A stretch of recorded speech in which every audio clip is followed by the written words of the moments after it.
అందరికీ నమస్కారం అండి. ఈరోజు నేను 3 విషయాల గురించి మీతో చర్చిద్దాం అనుకుంటున్నా. ఆ 3 విషయాల్లో మొదటిదొచ్చి మన ఆంధ్రప్రదేశ్, తెలంగాణకి సంబంధించిన మీడియా ఛానల్స్. రెండోదొచ్చి నారా లోకేష్ గారు. మూడోదొచ్చి ఆంధ్రప్రదేశ్ పోలీస్ వ్యవస్థ. ఎందుకు నేను ఈ మూడిటి గురించి మాట్లాడదాం అనుకుంటున్నానంటే, ఈ గత 2-3 రోజుల నుంచి దేని చుట్టూ తిరుగుతున్నాయి ఇవన్నీ కూడా బెట్టింగ్ యాప్స్ ప్రమోషన్స్. ఎవరెవరైతే చేశారో వాళ్ళందరికీ నోటీసులు వెళ్తున్నాయి.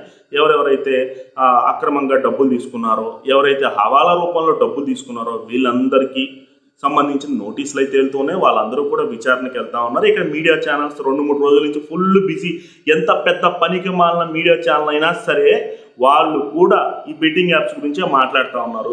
వాళ్ళు కూడా ఉదయం లేచి రాత్రి నిద్రపోయేంత వరకు ఈ బెట్టింగ్ యాప్స్ గురించే మాట్లాడుతున్నారు. ఈ మీడియా ఛానల్స్ జనాలకి ఏ విధంగా ఉపయోగపడాలి? మొదటి నుంచి ఈ బెట్టింగ్ యాప్స్ వల్ల జనాలు ఇబ్బంది పడుతున్నారు, ఇదిగో ఈ బెట్టింగ్ యాప్ వల్ల ఇతను చనిపోయాడు అని చెప్పి ఈ మీడియా ఛానల్స్ ఇక్కడ చెప్పాయి. ఏ రోజైనా సరే ఈ మీడియా ఛానల్స్ బయటకు వచ్చి ఇదిగోండి ఈ బెట్టింగ్ యాప్స్ ప్రమోషన్స్ చేస్తున్నారు, వీళ్ళ మీద సుమోటోగా కేసులు పెట్టే అవకాశం ఉంది అని చెప్పి పోలీసులకు ఎప్పుడైనా చెప్పారా? ఇలా ఏం చేయలే. ఎప్పుడైనా ట్రెండింగ్ అవుతున్న టాపిక్ని తీసుకుని జనాల్లోకి తీసుకెళ్తారా తప్పితే ఈ మీడియా ఛానల్స్ ఒక టాపిక్ని ట్రెండింగ్ చేయాలని చెప్పి లేవు. ఇంతవరకు ఇట్లాగైతే మీడియా ఛానల్స్ లేవు. మీడియా ఛానల్స్ అన్నీ కూడా ఆల్మోస్ట్ ఏదో ఈ ట్రెండింగ్ అవుతున్న టాపిక్ని తీసుకోవడం తప్పితే ఇదిగో ఈ బెట్టింగ్కి ఇక్కడ ఇల్లీగల్ కదా, ఆంధ్రప్రదేశ్ తెలంగాణలో ఇవన్నీ ఇల్లీగల్ కదా, ఈ సెలబ్రిటీస్ ఎలా చెప్తారు, ఈ ఇన్ఫ్లుయెన్సర్స్ ఎలా చెప్తారు అని చెప్పి ఏ రోజునైనా సరే ఏ న్యూస్ ఛానల్లోనైనా సరే కవర్ చేశాడో దానికి సంబంధించిన ఒక చిన్న 30 మినిట్స్ స్టోరీ కానీ లేదంటే ఒక 1 అవర్ స్టోరీస్ కానీ కవర్ చేశారా? లేనే లేదు. కానీ ఏదైనా ఒక ట్రెండింగ్లోకి వచ్చేస్తే మైకులు పట్టుకొని మాస్కులు వేసుకుని వాళ్ళు స్టేషన్లకు వస్తున్నా సరే వాళ్ళ మూతికాడ మైకులు పెట్టేస్తారు. దీనికి తప్పితే మీడియా ఛానల్స్ ఈ మధ్య దేనికి పనికి రాకుండా. ఓకే, ఈ మీడియా ఛానల్ సంగతి ఎలా ఉంది?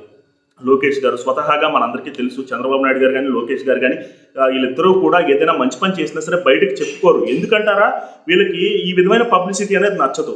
ఈరోజు నేను ఎందుకు చెప్తున్నానంటే, మనకి మొదటి నుంచి ఎవరైతే అన్వేషణ యూట్యూబ్ ఛానల్ ఉన్నాడో అన్వేష్, అతను పోరాడుతూ ఉన్నాడు దీని గురించి. ఎప్పటి నుంచో పోరాడుతున్నారు, బట్ నాట్ యూజ్. అసలు ఇంత పోరాటం చేస్తున్నా సరే ఇటు సైడ్ నుంచి సపోర్ట్ అనేది రాలా.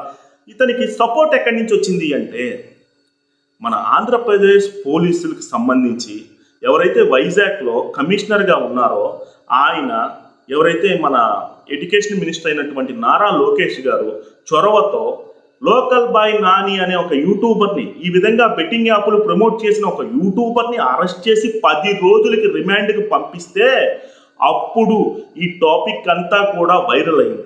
వాస్తవం ఇప్పుడు ఇది ఎంత పెను సంచలనంగా మారడానికి కారణం ఏంటి అంటే ఆంధ్రప్రదేశ్ పోలీస్ వ్యవస్థ మరియు నారా లోకేష్ గారు. దీన్ని ఎవ్వరూ కూడా కాదనలేరు.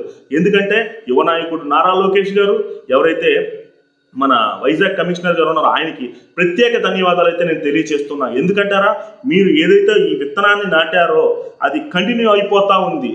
ఇక్కడ లోకల్ బాయ్ నానిని అరెస్ట్ చేసిన తర్వాత ఒక్కొక్కరికి వణుకు పుట్టింది. కొంతమంది అయితే బయటికి పారిపోయారు, కొంతమంది స్వచ్ఛందంగా ముందుకు వచ్చి మేము చేసిన తప్పు అని చెప్పి అంటా ఉన్నారు. ఈ తప్పు చేసినప్పటి నుంచి ఈ తెలుసుకునే లోపల చాలా మంది చనిపోయారు. వేల సంఖ్యలో చనిపోతూ ఉన్నారు. కొంతమంది బయటకు వస్తున్నారు, కొంతమంది బయటికి రావట్లేదు. కాబట్టి మనం తెలంగాణలో కనుక ఇప్పుడు గమనించినట్లయితే ఏదైతే ఈ ఇన్స్టాగ్రాము, ఫేస్బుక్లో వీటిలో ఉండే కొంతమంది ఇన్ఫ్లుయెన్సర్స్లుగా ఫీల్ అయ్యే వాళ్ళందరూ కూడా ఎక్కడ ఉంటారో హైదరాబాద్లో రెసిడెన్సీ ఉంటారు కాబట్టి వాళ్ళకి అక్కడి నుంచి నోటీసులు వెళ్తున్నాయి. ఆంధ్రాలో ఉన్న వాళ్ళకు కూడా వెళ్తున్నాయి, బట్ హైదరాబాద్లో ఎక్కువ పర్సంటేజ్ ఉంటారు కాబట్టి వాళ్ళకి నోటీసులు వెళ్తున్నాయి. నిజంగా ఈ విషయంలో ఫస్ట్ నుంచి సపోర్ట్ చేస్తున్న నా అన్వేషణ ఛానల్ అన్వేష్కి, తర్వాత అతనికి తోడుగా యువ సామ్రాట్ రవి అనే అతను కూడా చాలా సపోర్ట్ చేశాడు. ఈ హర్ష సాయి ఏదైతే భాగవతాలు ఉన్నాయో ఇవన్నీ కూడా బట్టబయలు చేశాడు. తర్వాత నారా లోకేష్ గారు చూపించిన చొరవ, అది కూడా మళ్ళీ మన వైజాగ్ కమిషనర్ గారు కూడా ఈ లోకల్ బాయ్ నానిని అరెస్ట్ చేసి ఇదిగోండి ఇందువల్ల అరెస్ట్ చేశామని చెప్పి బయట పెట్టిన విధానం, ఇవన్నీ కూడా ఇప్పుడు జరుగుతున్న ఈ పెను సంచలనానికి ప్రధాన కారణం అని చెప్పి నేనైతే చెప్తూ ఉన్నాను.